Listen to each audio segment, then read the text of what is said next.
Davido joins his uncle, Mr. Ademola Adeleke, to get his certificate of return from the INEC after he was finally declared the winner of Osun State governorship election. Okay, guys, the Adeleke family and everybody was present to show support as they went to INEC as he got his certificate of return. It was a massive one. You have to see how people trooped out in massive numbers to celebrate the Adelekes. Davido has been really massive in this campaign and supporting his uncle, and the Adeleke family, super united family. I love that family so much. How united they are. They always come together to show support for one another, and Davido was there to support his uncle. It was a wonderful, wonderful moment. See how the whole thing went down.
Last thing in those rooms.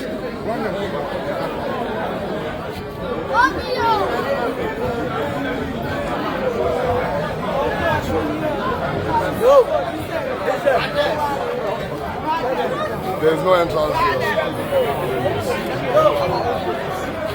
For the block.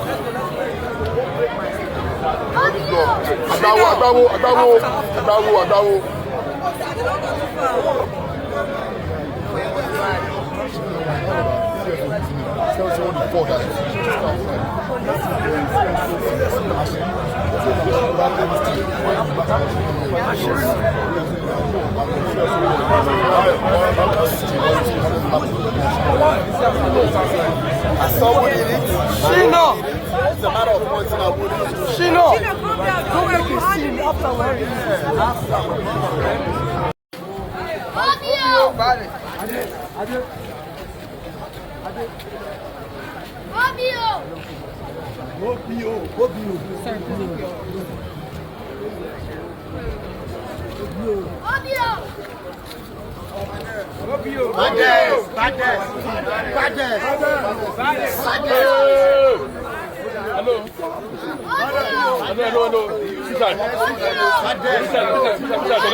Shino, go on now.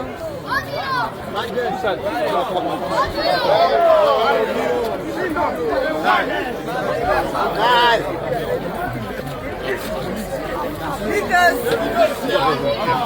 you look cute.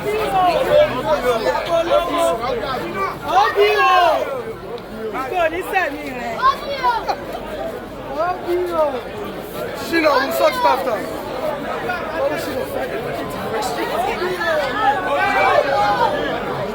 You can put your dress up for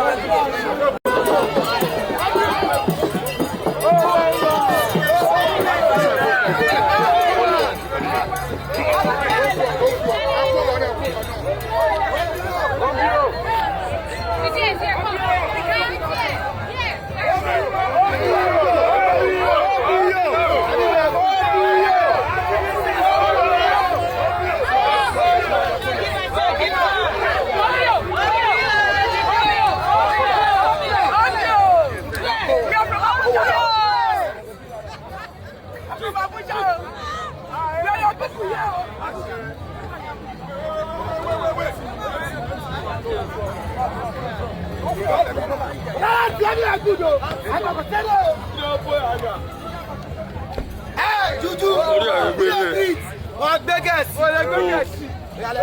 Manu soda. Go. Hey!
Tí mo fi